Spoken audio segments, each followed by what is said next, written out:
राम सिमर पछताएगा मन, राम सिमर पछताएगा। राम सिमर पछताएगा मन, राम सिमर पछताएगा। राम सिमर पछताएगा मन, राम सिमर पछताएगा। पापी जीरा लोभ करत है, आज काल उठ जाएगा। आज काल उठ जाएगा मन, राम सिमर पछताएगा। राम सिमर पछताएगा मन, राम सिमर पछताएगा। हो राम सिमर पछताएगा। हो राम सिमर पछताएगा। नमस्कार मेरे प्यारे भाइयों, मेरे परम पिता परमात्मा के प्यारे जीव हंसों। मैं बंदी छोड़ से यही अरदास करता हूं कि आप सब मेरे भाइयों का विवेक पहले से ज्यादा और ज्यादा से ज्यादा बढ़ता ही जाए, और ऐसी कोई दुविधा ना रहे जो मेरे भाइयों के मन में 1% भी भ्रम पैदा कर पाए। मैं मालिक से यही अरदास करता हूं कि सारे कंसेप्ट क्लियर होते चले जाएं और जितने भी भेद वाणियों में छुपे हैं वो सब मेरे भाइयों के समझ में आ जाएं। ऐसा कोई काल का दूत ना बचे जिसकी चाल को मेरे भाई ना समझ पाएं। हर चीज क्रिस्टल क्लियर होती चली जाए, हर भेद खुलता चला जाए। मैं बस यही अरदास करता हूं अपने बंदी छोड़ परम पिता परमात्मा से, क्योंकि जब तक आपको संतों की वाणियों के सही अर्थ ना पता हो, जब तक आपको संतों की वाणियों में छुपे गहरे भेद का ना पता हो, तब तक आपको सही मार्ग मिल ही नहीं सकता। क्योंकि संतों ने कोई कमी नहीं छोड़ी है इस जीव को समझाने के लिए कि आखिर करना क्या है, हमें चाहिए क्या है। कोई कमी नहीं छोड़ी। लेकिन ये अधूरे गुरु, इन लोगों ने ऐसा बेड़ा गर्क कर दिया है इस जीव का कि क्या बोला जाए। ऐसा उलझा के रख दिया इस जीव को कि क्या बोला जाए। खुद तो ये उलझे ही हुए हैं और लाखों जीवों को भी उलझा के चले जाते हैं। ऐसे ही गुरुओं के लिए बोला गया है, झूठा गुरु अजगर बना, 1,84 जाए, सारी संगत चींटी बनी, तोड़ तोड़ के खाए। ऐसे गुरुओं को तो तोड़ तोड़ के खाएगी उनकी संगत, जब वो अजगर बनके धराशाही हुआ पड़ा होगा। अभी तो वो जेड सिक्योरिटी में बैठा है, अभी तो उसका कोई कुछ नहीं बिगाड़ सकता। लेकिन जब वो इस मनुष्य चोले को छोड़ के 1,84 में जाएगा, तब उसे इसका भुगतान करना ही पड़ेगा, वो बच नहीं सकता। इसीलिए साहिब ने बोला है कि ऐसे गुरुओं को तत्काल त्याग देना चाहिए जो जीवों को भ्रमित करते हैं, उलझाते हैं। तो साहिब ने साफ बोला, झूठे गुरु को झटक दे, शिष्य शाखा को फूक, वाह में दोष जरा नहीं, शब्द कहा हम कूक।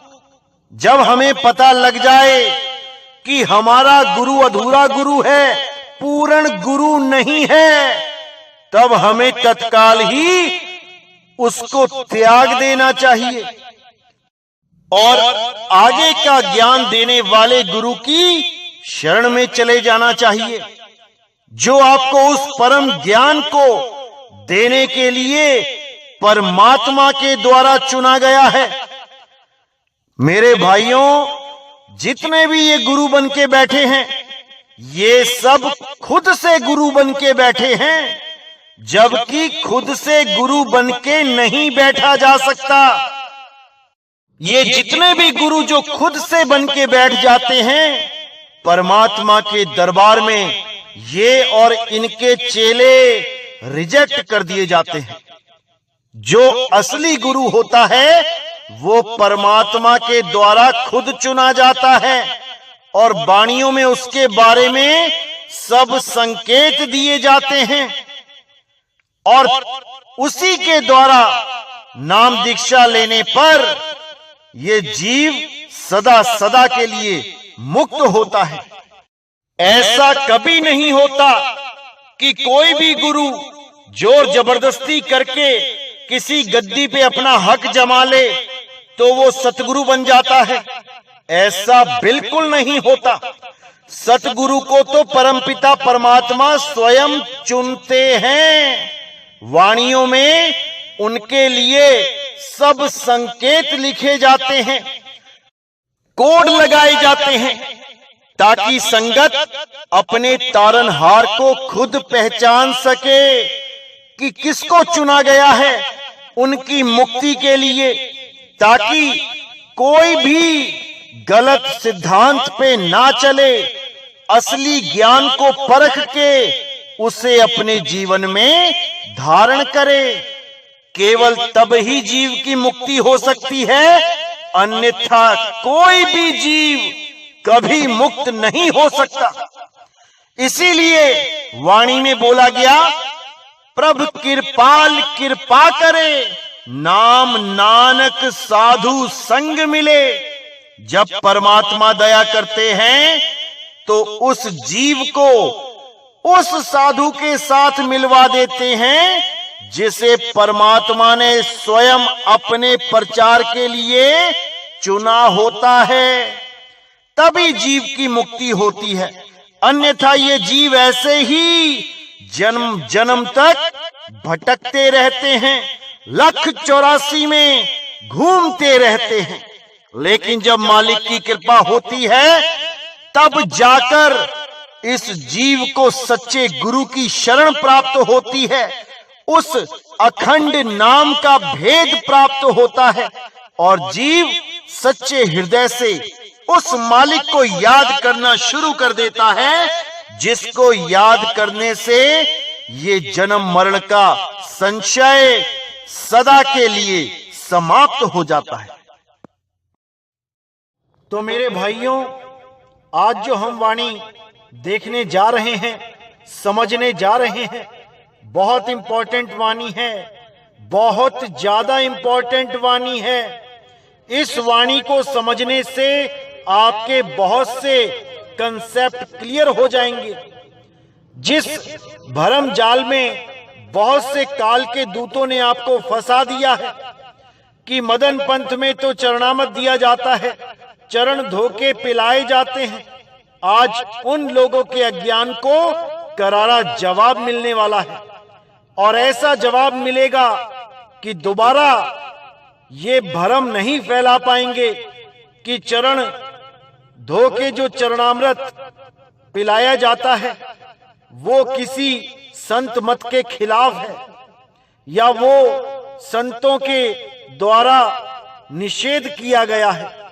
ऐसा बिल्कुल नहीं है मेरे भाई, बल्कि संतों ने तो चीख चीख के यही समझाया कि जो भी संत सार शब्द का भेद दुनिया को बताता है, सार शब्द का प्रचार करता है, उस संत के तो चरण धो धो के पीने चाहिए।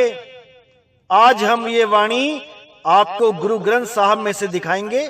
और पूरा विवेक लगाना है मेरे भाइयों, क्योंकि ये काल के दूत ऐसे ही ऊट पटांग बातें करके आपको भ्रमित करते ही रहेंगे और आपको उन संतों के चरणामृत से दूर कर देंगे, जिसको पीने मात्र से अहंकार खत्म हो जाता है। अगर जीव सच में परमपिता परमात्मा का हंस है तो ये गारंटी के साथ बताया जाता है कि चरणामृत लेने मात्र से उसका अंदर शुद्ध हो जाता है। और अगर वो कपटी है, छलिया है, तब तो स्वयं परमात्मा भी आके उसको चरणामृत दे दे, वो तब भी अपने छल बल को नहीं त्यागता। तो आज मेरे भाइयों वो वाणी दिखाई जाएगी जिससे प्रमाणित होता है कि चरणामृत लेना कितना जरूरी है अपना कल्याण करने के लिए। तो आइए देखते हैं क्या कहती है वाणी। सत्संगत मिलिए हरि साधु, मिल संगत हरि गुण गाई, ज्ञान रतन बलिया घट चानन, अज्ञान अंधेरा जाई। यानी सत्संगत मिलिए हरि साधु, जो हरि का साधु है, जो हरि का प्रचार कर रहा है, ऐसे साधु की संगत मिल जाए तो वही सत्संगत है, वही सत्संग है। मिल संगत हर गुण गाई, और उनको मिलकर ही हरि का गुण गाया जा सकता है। अगर संत महात्मा आपके जीवन में ना आए तो आप केवल हरि का नाम जप सकते हो, या हरि की कोई फोटो बना के उसकी पूजा कर सकते हो, या फिर किसी तीर्थ मूर्त में जाके वहां पर अपना समय बर्बाद कर सकते हो। लेकिन सत्संगत, सत भक्ति, सत नाम को नहीं जान सकते, बिल्कुल नहीं जान सकते, क्योंकि सतनाम केवल सच्चे संतों के द्वारा ही बताया जा सकता है। अन्यथा केवल सतनाम को जपा जा सकता है। सतनाम का भेद ना होने के कारण ही बहुत से लोग सतनाम सतनाम जपते चले गए, इस मनुष्य चोले को बर्बाद करते चले गए। मेरे भाई, सतनाम कोई जाप नहीं है, सतनाम तो सच्चे नाम की तरफ इशारा है कि वो नाम सच्चा है। पर कौन सा नाम सच्चा है ये कोई नहीं बता सकता, कोई नहीं। केवल भेदी सतगुरु ही इसका लखाव कर सकते हैं, अन्यथा कोई भी इस संसार में इतना समर्थवान नहीं है जो सतनाम का खुलासा कर दे। केवल वही कर सकता है जिसको परमात्मा ने प्रचार के लिए चुना है, अन्यथा कोई भी सतनाम को नहीं जान सकता, कभी नहीं जान सकता।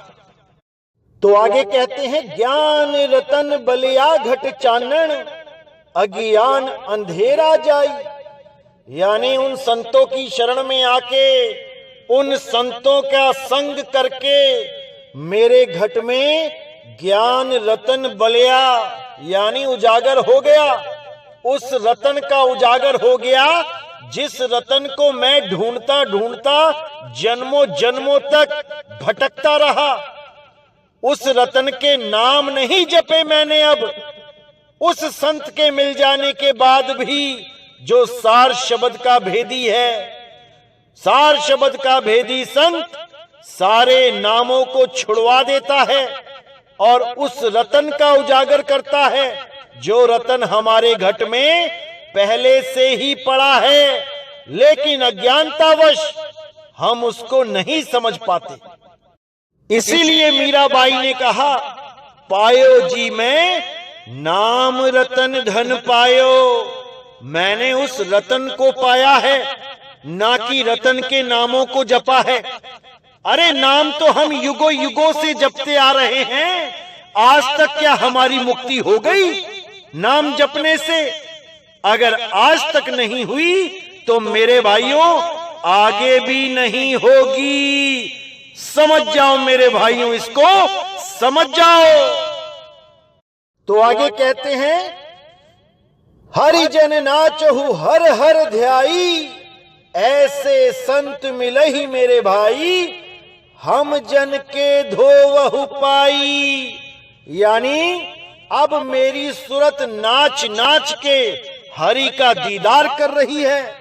हरिजन नाचहु हर हर ध्याई, उस हरि, उस असली परमपिता परमात्मा को मेरी सूरत याद करके नाच रही है। यानी कि अब वो मुझे खींच रहा है और मैं उड़ता हुआ उसकी तरफ विहंगम चाल से पहुंच रहा हूं। अब मुझे काल रूपी गुरुत्वाकर्षण बल नहीं रोक पा रहा है और मैं विहंगम चाल से अपने मालिक के दरबार की तरफ चलता ही जा रहा हूं। यहां पर नाचहु का मतलब कोई नाचना गाना नहीं है कि कोई कहे कि नाच नाच के ही हरि मिलेगा। यहां सूरत की बात हो रही है। तो आगे कहते हैं, ऐसे संत मिलहि मेरे भाई, हम जन के धोवह पाई। ऐसे संत अगर मुझे मिल जाएं तो हम उनके चरणों को धो धो के, अब धो धो के क्या करना है? वो धो के क्या पानी नाली में फेंक देना है? नहीं मेरे भाई नहीं, हम उन चरणों को धो धो के पिएंगे, तब हमारा अंतर मन शुद्ध होगा। अब कई लोग कहेंगे इसमें पीने के लिए कहां लिखा है, क्योंकि ये मन बहुत शातिर है। ये चरणामृत ना लेने के लिए कोई भी बहाना बना सकता है, क्योंकि इसको पता है अगर इस जीव ने चरणामृत ले लिया तो ये मन कुछ नहीं कर पाएगा, ये कुछ नहीं कर सकता। इसका अहंकार टूट जाएगा और वो जीव मुक्ति की तरफ चल पड़ेगा। इसलिए ये अंदर छुपा काल भगवान, ये मन रूपी काल हमेशा यही चाहता है कि कोई भी जीव चरणामृत ना ले पाए।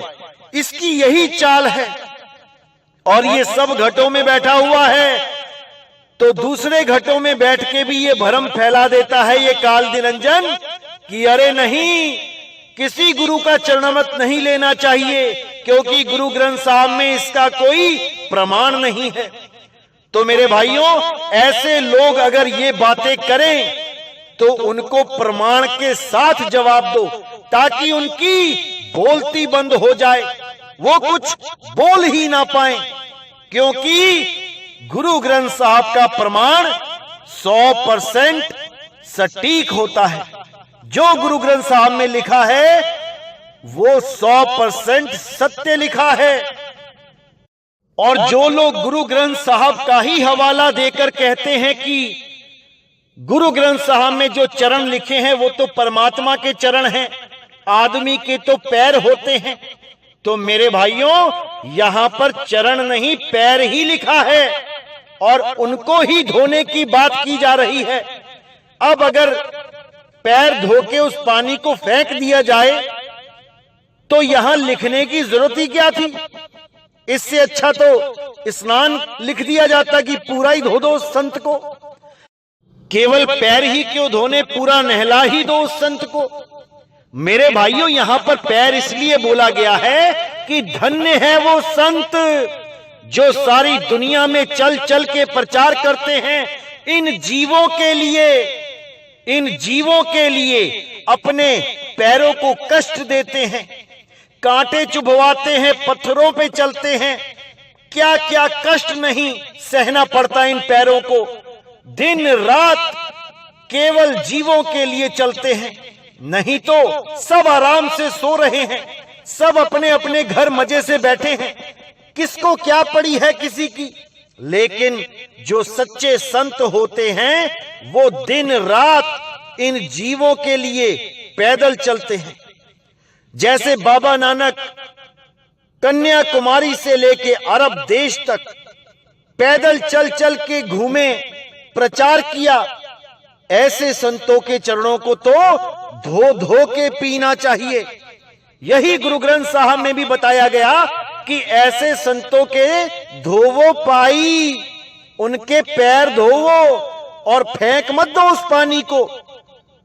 उस पानी को घर में छिड़काओ और उसके बाद चरणामृत लो, तब तुम्हारा जन्म सफल होगा, तब तुम्हारी बुद्धि चलने लगेगी, तुम्हें सोझी आएगी, तुम्हारा विवेक जगेगा, तब जाके तुम मुक्ति पद को प्राप्त करोगे। तो और भी जगह दिखाते हैं आपको गुरु ग्रंथ साहब में क्या लिखा है चरणामृत के बारे में। तिस गुरु को सिमरऊं सास सास, गुरु मेरे प्राण सतगुरु मेरी रास। मैं उस गुरु को बार बार सिमरन करता हूं, बार बार याद करता हूं, जिसने मुझे इस संसार से हटके उस परम पिता परमात्मा से जुड़ने का भेद बता दिया, जिसने मेरे सारे भरम गढ़ तोड़ दिए और मुझे उस एक से जोड़ दिया। उस गुरु को मैं सांस सांस सिमरता हूं और वही सतगुरु मेरे प्राण हैं, मेरे प्राण हैं। गुरु का दर्शन देख देख जीवा, गुरु के चरण तोए तोए पीवा। ऐसे गुरु को देख देख के बलिहारी जाता हूं और उसके चरणों को धो धो के पीता हूं, जिसने मेरे जन्म मरण के इस जंजाल को तोड़ने का मुझे रास्ता बता दिया, मुझे भेद बता दिया। अब मैं काल के हाथ नहीं लगने वाला, अब मैं दोबारा मां के गर्भ में नहीं जाने वाला, अब मुझे कोई नहीं पकड़ सकता, कोई नहीं। इसीलिए कबीर साहब ने भी बोला, जैसे स्वान कांच मंदिर में भ्रमते भूख मरियो, कहे कबीर नलनी के सुगना, तोहे कौन पकड़ियो। अरे तुझे कौन पकड़ेगा, तुझे कोई नहीं पकड़ सकता। तू केवल शब्द भेदी गुरु से शब्द का भेद प्राप्त कर ले। तेरी देह को तो सब पकड़ लेंगे, लेकिन तुझे कोई नहीं पकड़ सकता। नलनी के सुगना तोहे कौन पकड़ी। तो आगे कहते हैं, गुर की रेण नित मजन करऊ, जन्म जन्म की हौ में मल हरऊ।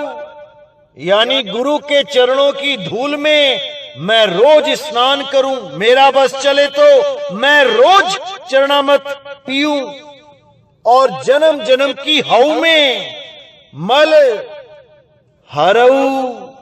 जो जन्म जन्म का जो अहंकार लेके बैठा हूं, मैं डॉक्टर हूं, मैं इंजीनियर हूं, मैं प्रधानमंत्री हूं, मैं मुख्यमंत्री हूं, मैं एमएलए हूं, मैं प्रधान हूं, ये सब हौमे है।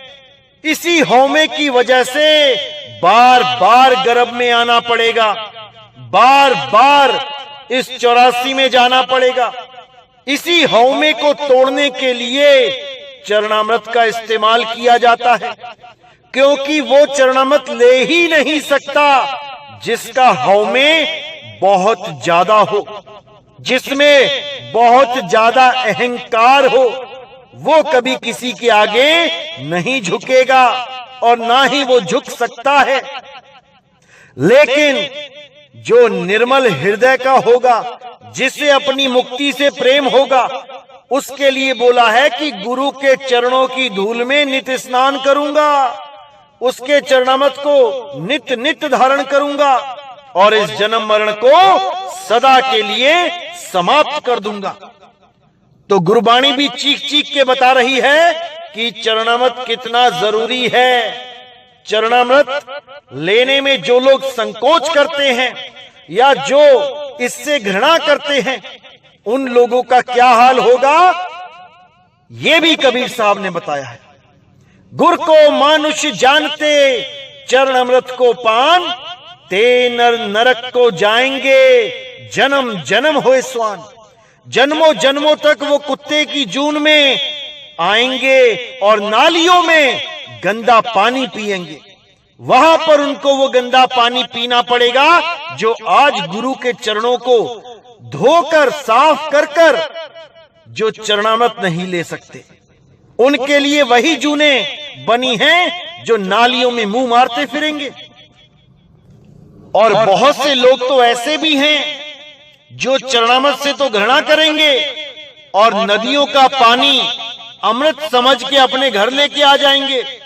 जिन नदियों में सीवरेज दुनिया भर का गंद डाल दिया जाता है, जिन नदियों में हजारों लोग पूरे पूरे डूबे होते हैं, ऊपर से लेके नीचे तक हर अंग पानी के साथ टच कर रहा होता है, उस पानी को भरने में, उस पानी को मुंह में लेने से उनको कोई घृणा नहीं होती। जिसमें पूरा मल बहता आ रहा है, उस पानी को पीने में उनको कोई लाज नहीं आती, और गुरु के चरण धोके पीने में उनको लाज आती है। ऐसे ऐसे लोगों के लिए केवल 184 जून ही बची है, जहां पर उनको वही गंदा पानी बार बार पीना पड़ता है। इसीलिए बार बार समझाया जाता है कि जो संत परमात्मा का प्रचार करते हैं, अगर उनके चरणों की धूल तुम्हारे अंदर चली जाए तो तुम्हारा कायाकल्प हो जाता है, तुम्हारे अंदर से विकार शांत होने लग जाते हैं, तुम्हें परमपिता परमात्मा से प्रेम हो जाता है, और उसके बाद ऐसी लगन लगती है कि ये संसार मिथ्या लगने लग जाता है, और तुम हमेशा हमेशा के लिए इस संसार को छोड़ के परमपिता परमात्मा के चरणों में लीन हो जाते हो।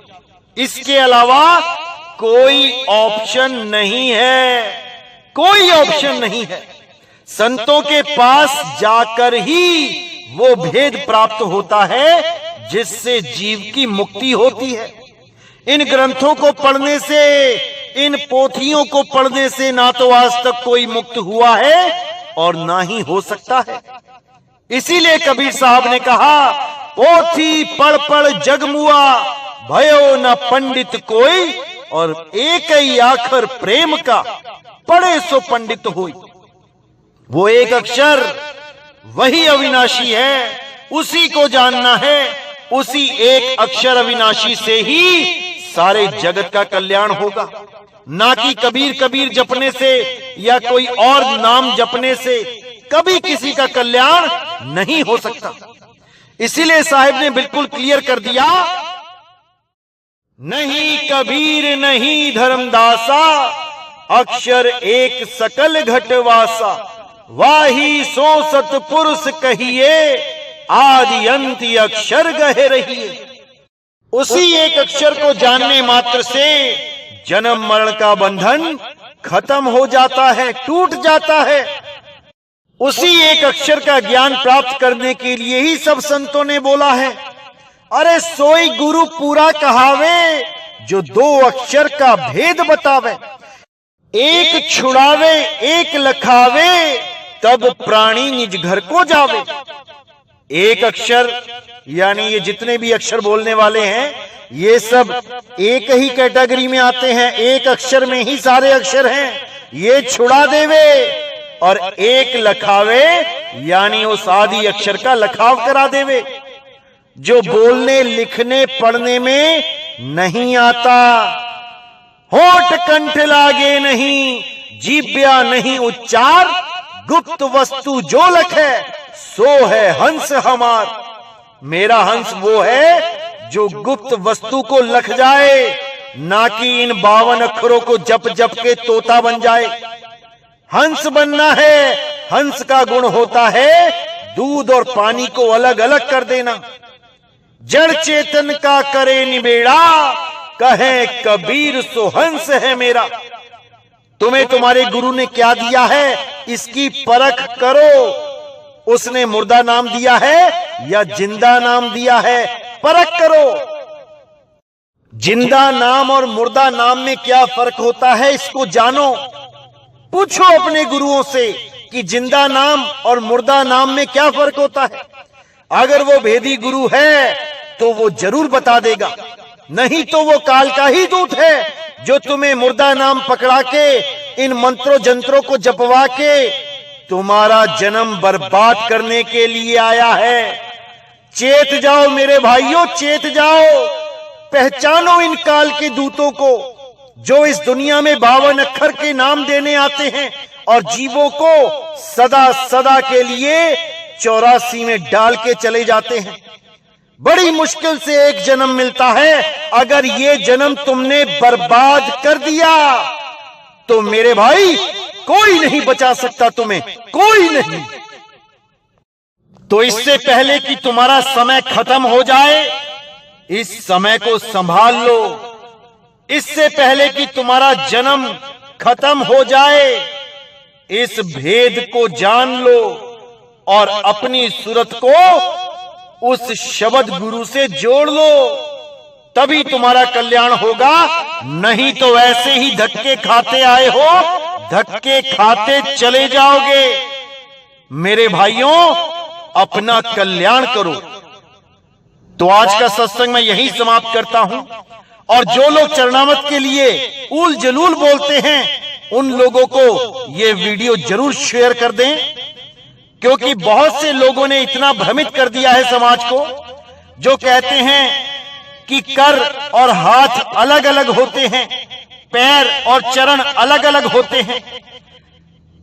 हाथ और पैर तो आदमी के होते हैं, कर और चरण परमात्मा के होते हैं। अरे नहीं भाई, कबीर साहब कहते हैं माला तो कर में फिरे, जीभ फिरे मुख माही, मनवा दस हूं दिसी फिरे, ये तो सिमरन नहीं।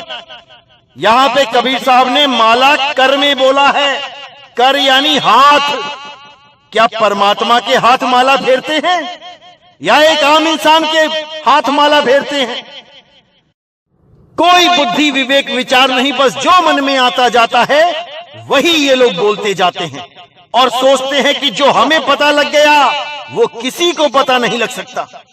ऐसी मूर्खतापूर्ण बातें करते हैं और जीवों को भरमाने में कोई कसर नहीं छोड़ते।